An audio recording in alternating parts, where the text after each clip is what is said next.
The air was thick with the metallic tang of scorched earth and the acrid stench of ionized plasma. The battlefield stretched endlessly, a desolate wasteland littered with the charred remains of war machines and the lifeless bodies of soldiers from both sides. In the aftermath of the conflict, the human forces had emerged victorious, their battered ranks standing amidst the smoldering ruins of what had once been an alien stronghold. Among them was a man whose face carried the weight of countless battles. His armor dented, his weapon worn but steady in his grip. He was not celebrated for valor or heroism. He fought because survival demanded it, and duty chained him to the cause. As the dust settled, the surviving officers gathered around a makeshift platform erected at the heart of the encampment. It was here that the spoils of victory were to be distributed, a grim tradition born out of necessity rather than triumphalism. Supplies, technology, and other resources would be divided among the units, ensuring they could continue their campaign against the ever-looming threat of alien domination. But this time, something unusual caught the attention of every soldier present. Atop the platform stood a figure unlike any they had seen before. An alien woman, her form slight yet commanding, draped in tattered remnants of what might have once been ceremonial garb. Her skin shimmered faintly under the pale sunlight, iridescent hues shifting as though alive, while her elongated limbs and angular features marked her as unmistakably otherworldly. Her presence sent murmurs rippling through the crowd.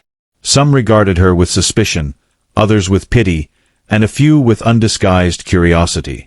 She did not struggle or resist as she was paraded before them, her posture rigid despite the chains binding her wrists. There was a quiet defiance in her gaze, even as her captors spoke of her as if she were no more than property to be claimed. A general stepped forward, his voice booming over the restless assembly. "This one," he declared, pointing toward the alien woman, "is among the most valuable prizes we've taken today. Not only does she possess knowledge of enemy strategies and technologies, but she also carries within her bloodline secrets that could turn the tide of this war."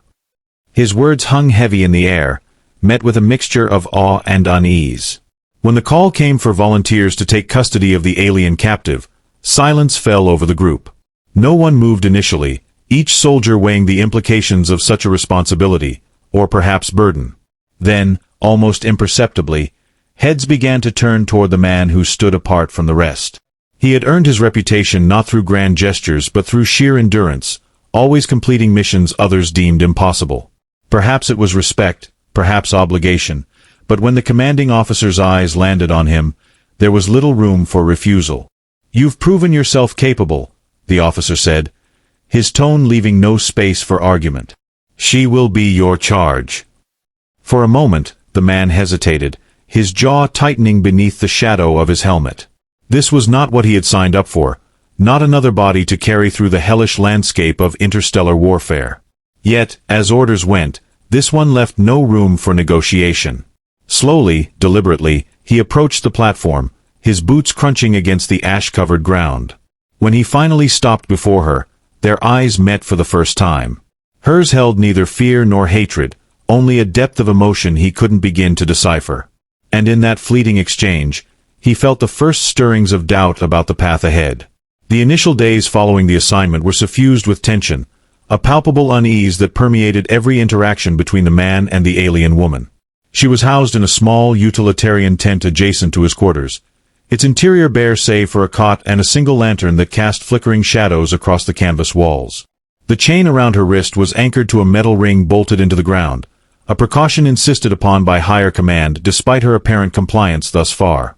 Each morning, he entered the tent with measured steps, bringing rations and water, careful to maintain a distance that felt both practical and defensive.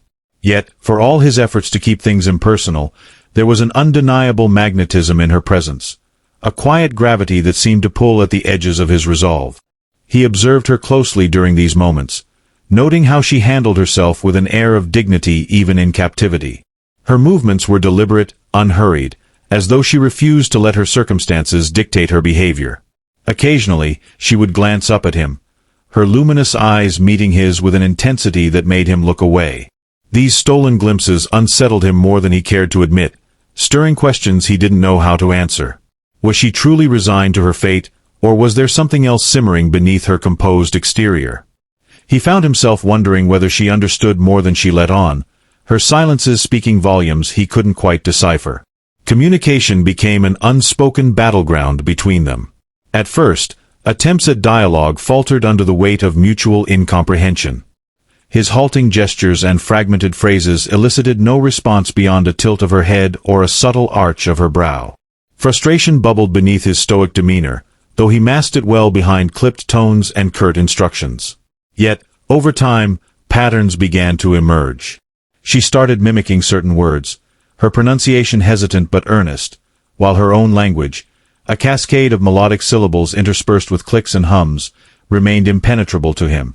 Despite the barriers, they stumbled toward a fragile bridge of understanding, built on repetition and observation rather than shared vocabulary. It wasn't long before the man realized that his role extended beyond mere supervision. Orders dictated that he extract whatever intelligence she possessed, yet the thought of interrogating her filled him with a gnawing discomfort he couldn't ignore. The idea of prying information from someone so visibly vulnerable struck him as inherently wrong, even if it served a greater purpose. Instead, he opted for subtler approaches, asking indirect questions about her people, their customs, and their motivations. To his surprise, she occasionally responded, her answers cryptic but revealing enough to hint at a civilization far more complex than the brutish invaders he had come to expect. Through these exchanges, he began to glimpse facets of her identity. An artist who painted light onto crystalline canvases, a scholar versed in ancient star charts, a daughter torn from her family by forces beyond her control. These revelations complicated his perception of her, blurring the lines he had drawn so meticulously in his mind. She was no longer simply a prisoner or a tool to be exploited. She was a person, layered with history and purpose. This realization gnawed at him during the long nights when sleep eluded him. His thoughts spiraling into moral quandaries he lacked the framework to resolve.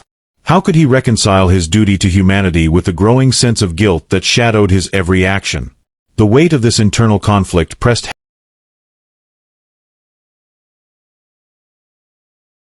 They noticed the change, exchanging wary glances but saying nothing.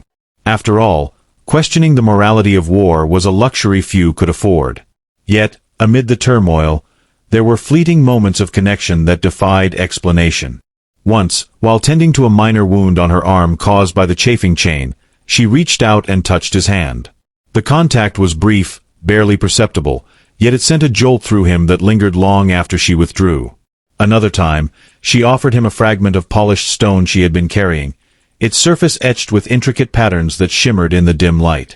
He stared at it, unsure of its meaning, until she gestured toward the sky, pointing to a constellation only visible during certain hours of the night. Though he couldn't fully grasp her intent, the gesture carried a profound intimacy, a silent acknowledgement of their shared existence beneath the same stars.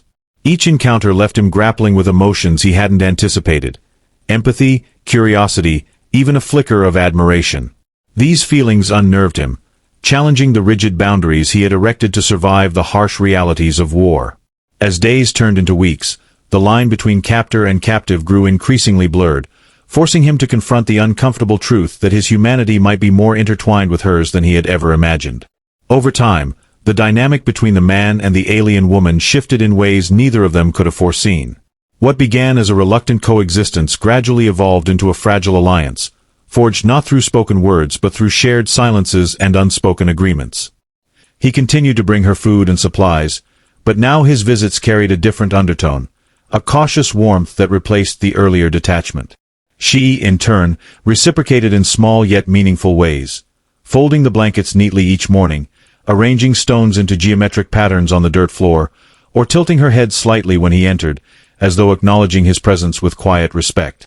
These acts, seemingly insignificant on the surface, began to weave a thread of trust between them, delicate but undeniable. Their communication deepened, transcending the limitations of language and culture. She taught him fragments of her tongue, demonstrating how certain sounds resonated differently depending on pitch and rhythm. He practiced diligently, his rough voice stumbling over the unfamiliar cadences, but she never mocked his efforts. Instead, her eyes softened with encouragement, a subtle smile playing on her lips whenever he managed to pronounce a word correctly. In return, he introduced her to snippets of human culture, songs he remembered from childhood, stories passed down through generations, and even crude drawings sketched in the dirt to illustrate concepts she struggled to grasp. Their exchanges became a patchwork of discovery, each revelation adding layers to their understanding of one another. One evening, as twilight painted the horizon in hues of amber and violet, she surprised him by humming a melody that seemed to echo the rhythm of the wind. Its haunting beauty struck him deeply, evoking memories of places he had long forgotten. Moved by the unexpected gift, he retrieved a battered harmonica from his pack, a relic of his past, and played a simple tune in response. Her expression transformed, a mixture of wonder and recognition crossing her features.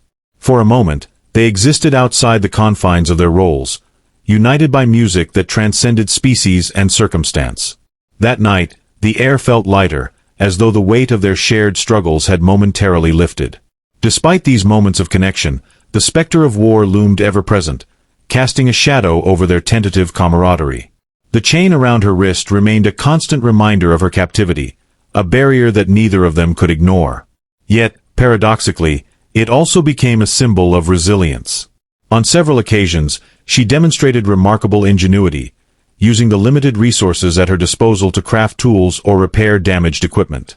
Once, she fashioned a makeshift splint for a wounded soldier whose leg had been crushed under fallen debris, her hands moving with precision and care.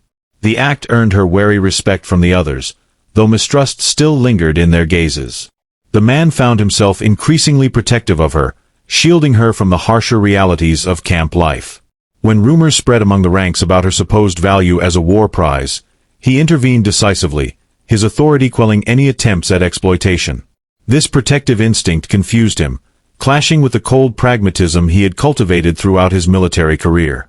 He told himself it was strategic, to ensure she remained cooperative, but deep down, he knew it stemmed from something far more personal. She had become more than a prisoner. She was a companion, albeit one bound by circumstances neither of them had chosen.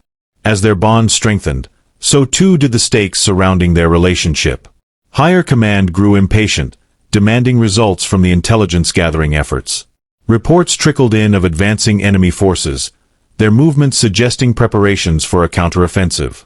The pressure mounted, forcing the man to navigate a precarious balance between fulfilling his duties and preserving the fragile trust he had built with her. During one particularly tense interrogation session, she revealed a critical piece of information about the aliens' communication network, delivered with a calmness that belied the potential consequences. Her willingness to share such knowledge astonished him, raising questions about her motives. Was it an act of defiance against her own kind, or did she see humanity as a lesser evil in this brutal conflict? The complexity of their situation deepened further when she began to exhibit signs of physical distress.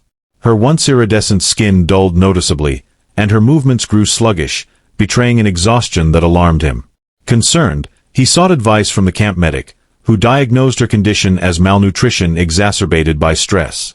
The news hit him harder than expected, prompting him to scavenge extra rations and secure a warmer blanket for her quarters. Watching her recover slowly, he wrestled with conflicting emotions. Gratitude for her cooperation mingled with guilt over the conditions that had led to her suffering. It was becoming clear that their fates were entwined in ways neither of them could escape.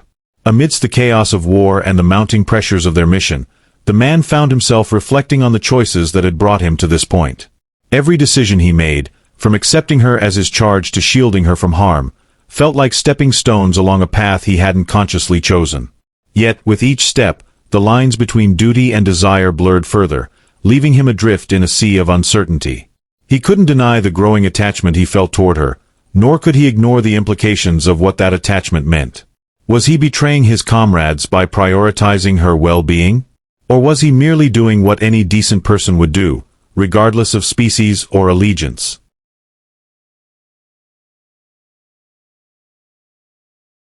The turning point came unexpectedly, during a routine patrol near the outskirts of the encampment. The man and a small squad had been tasked with scouting for enemy activity, a mission that should have been straightforward. But as dusk descended, casting long shadows across the barren terrain, they stumbled upon something extraordinary, a cluster of glowing orbs hovering silently above the ground. The spheres pulsed with an ethereal light, their surfaces rippling like liquid metal. Before anyone could react, the orbs emitted a low-frequency hum that resonated through the air, vibrating in their chests. The sensation was disorienting, almost hypnotic, and it wasn't until one of the soldiers collapsed to his knees, clutching his head, that the man realized the danger. Instinctively, he ordered his team to retreat, but the orbs advanced steadily, their movements eerily synchronized. Panic surged through the group as weapons proved ineffective, their projectiles passing harmlessly through the shimmering forms. Just as chaos threatened to consume them, a voice echoed in the man's mind, clear and commanding. It wasn't auditory, but rather a presence that bypassed language altogether. "Protect her," it urged, the directive sharp and unambiguous. Startled, he glanced back toward the encampment, where the alien woman remained unaware of the unfolding crisis. Without hesitation, he signaled for his squad to regroup and raced back, his heart pounding with urgency. When he arrived, breathless and shaken, she was seated cross-legged inside her tent, her fingers tracing patterns in the dirt. She looked up as he burst in, her expression unreadable. He didn't waste time explaining. Instead, he grabbed her arm, pulling her to her feet. "We need to move," he said, his voice strained but firm. She hesitated for only a fraction of a second before nodding, allowing him to lead her outside. The chain around her wrist clinked softly as they hurried through the camp, drawing curious stares from the other soldiers. He ignored them, focusing solely on reaching the vehicle bay where a transport shuttle awaited. The journey to safety was fraught with tension. Enemy drones circled overhead, their mechanical whirring growing louder as they closed in. The man drove with reckless determination, weaving through narrow ravines and rocky outcrops to evade detection. Beside him, the alien woman sat quietly, her hands clasped tightly in her lap. Occasionally, she would murmur something under her breath, her voice blending with the hum of the engine. Though he couldn't understand her words, the cadence was soothing, a stark contrast to the chaos erupting around them. At one point, a drone fired a laser blast that narrowly missed the shuttle, sending shards of rock flying. She flinched but did not cry out, her composure unwavering even in the face of mortal peril. As they neared the designated safe zone, a hidden bunker carved into the side of a mountain, the man's thoughts churned with unanswered questions. Who, or what, had communicated with him back in the field? Had it been her people, attempting to intervene?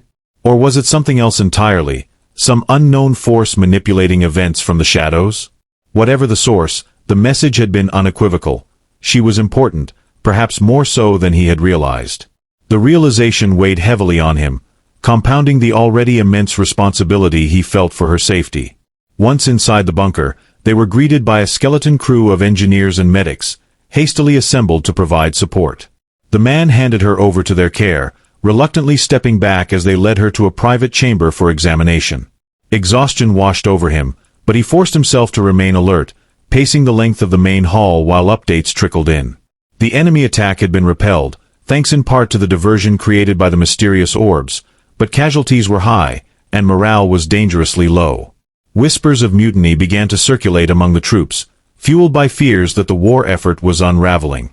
Hours later, she emerged from the chamber, her demeanor unchanged despite the ordeal.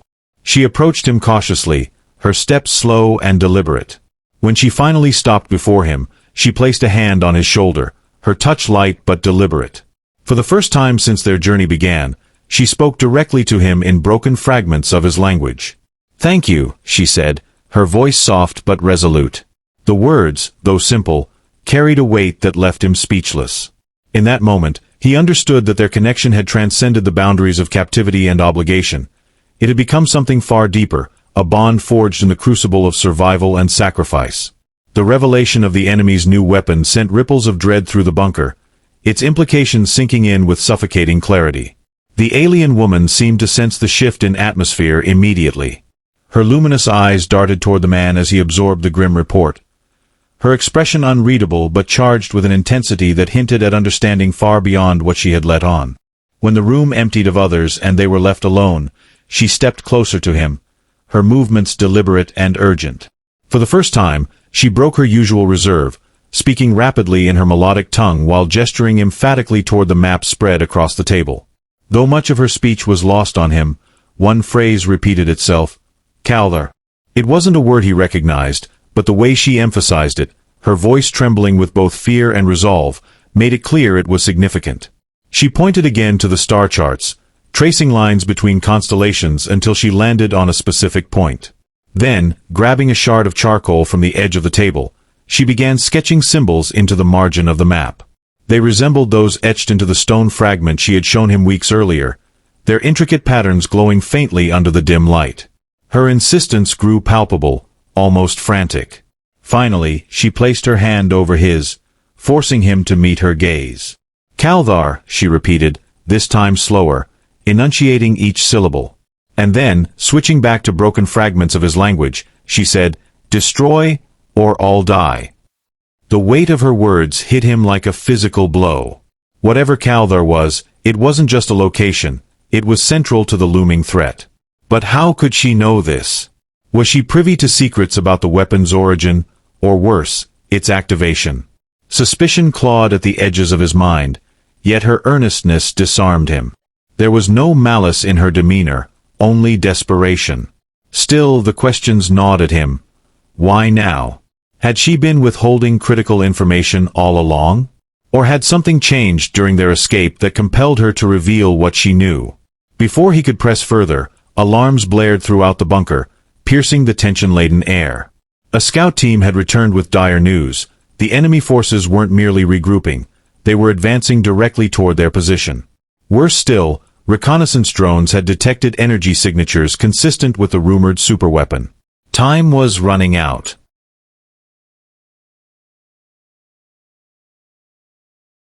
The man turned to issue evacuation orders, but before he could act, the alien woman grabbed his arm, pulling him back. With a determined look, she gestured for him to follow her deeper into the bunker. Confusion warred with instinct, but something in her urgency convinced him to comply. Leading him to a hidden alcove, she pressed her palm against a seemingly ordinary section of wall. To his astonishment, the surface shimmered and dissolved, revealing a concealed chamber filled with ancient artifacts and holographic projections flickering erratically. At the center stood a crystalline device pulsating with a soft, rhythmic glow. She approached the artifact reverently, her hands hovering above it as if communing with its essence. Turning to him, she spoke haltingly, piecing together phrases he could understand. "This key. Stop weapon." Her explanation was fragmented, but the meaning was clear. The device was tied to the superweapon, and possibly the means to disable it. But there was more. As she manipulated the crystal, images began to project onto the walls. Scenes of devastation interspersed with depictions of her people bowing before towering figures cloaked in shadow. These overlords, she explained through gestures and broken words, were the architects of the weapon, wielding it not just against humanity but also against dissenters within their own ranks. Her people had resisted, only to be crushed under the weight of oppression. She herself had been taken as a slave not by chance, but because she carried knowledge vital to the weapon's operation. The implications staggered him. If she was telling the truth, and everything about her demeanor suggested she was, then she wasn't merely a pawn in this conflict. She was a survivor, a rebel, perhaps even a saboteur. The thought ignited a spark of hope, though it came laced with danger. Trusting her fully meant risking betrayal, not just from her but from those who might see her actions as treachery. Yet, doing nothing would seal their doom. As they prepared to leave the chamber, another twist unfolded. A squad of soldiers burst into the alcove, led by a high-ranking officer whose face twisted into a scowl upon seeing them. "What is this?" he demanded, his gaze locking onto the crystalline device. Before the man could respond, the officer barked orders to confiscate it. "We'll take it to command. They'll decide what to do." Panic surged in the man's chest. Handing over the artifact felt wrong, dangerously so. He glanced at the alien woman, whose eyes widened in alarm. In that split second, a silent agreement passed between them. Without hesitation, she snatched up the device, clutching it tightly to her chest. The soldiers raised their weapons, but the man stepped forward, positioning himself between them and her. "Stand down," he ordered, his voice firm despite the chaos swirling around them. "You're out of line," the officer snapped, his finger twitching near the trigger. "That thing doesn't belong to you, or her." "It belongs nowhere near your chain of command," the man shot back, his tone icy. "If you want answers, you'll let us handle this." For a moment, the standoff hung precariously, the tension thick enough to choke on. Then, unexpectedly, the alien woman moved. With surprising agility, she activated the artifact, its glow intensifying until it enveloped the entire chamber in blinding light. When the radiance faded, the soldiers blinked in confusion, their weapons lowered as though caught in some kind of trance. Seizing the opportunity, the man grabbed her wrist, pulling her toward the exit. They fled into the night, pursued by shouts and the distant sound of boots pounding against metal floors. Every step felt heavier than the last, weighed down by uncertainty and the enormity of what they carried. Not just the artifact, but the fragile trust binding them together. Ahead lay unknown dangers, enemies closing in from all sides, and the daunting task of deciphering the cryptic knowledge contained within the crystal. Behind them loomed betrayal, suspicion, and the ever-present specter of war. The journey to Kaldar was grueling, fraught with peril at every turn. The man and the alien woman traversed desolate landscapes, evading enemy patrols and navigating treacherous terrain under the cover of darkness. Along the way, their bond deepened, forged in shared hardship and quiet moments of vulnerability. She taught him more of her language, her melodic words weaving stories of her people's resilience, while he shared tales of Earth's beauty, its oceans, forests, and endless skies. For the first time, they allowed themselves to hope, not just for survival but for a future where neither of them would be defined by war. When they finally reached Kaldar, they discovered it wasn't a weapon or stronghold, it was a sanctuary. Hidden beneath the surface of an unassuming moon, it housed ancient technology created by her ancestors to counteract destruction, not cause it. The crystalline artifact she carried interfaced seamlessly with the machinery, unlocking a system capable of neutralizing the superweapon threatening both their worlds. Together, they worked tirelessly, deciphering codes and synchronizing mechanisms until the device hummed with life. As the weapon's energy dissipated across the galaxy, halting the enemy's advance, relief washed over them in waves. The war wasn't over, but the tide had turned, thanks to their collaboration. Returning to the bunker, they faced skepticism from some but earned respect from many who witnessed the proof of their success. The man advocated fiercely for her freedom, arguing that she had been an ally all along. His plea resonated, and higher command reluctantly agreed to release her from captivity. In the days that followed, humanity and her people began tentative negotiations, spurred by the realization that cooperation could bring peace. The alien woman chose to stay by the man's side, no longer bound by chains but united by choice. They stood together one evening, gazing up at the stars, now symbols of possibility rather than conflict. Her hand found his, their fingers intertwining as if sealing an unspoken promise, a new beginning built on trust, courage, and hope. Their love had defied boundaries, proving that even in the darkest times, light could emerge from connection.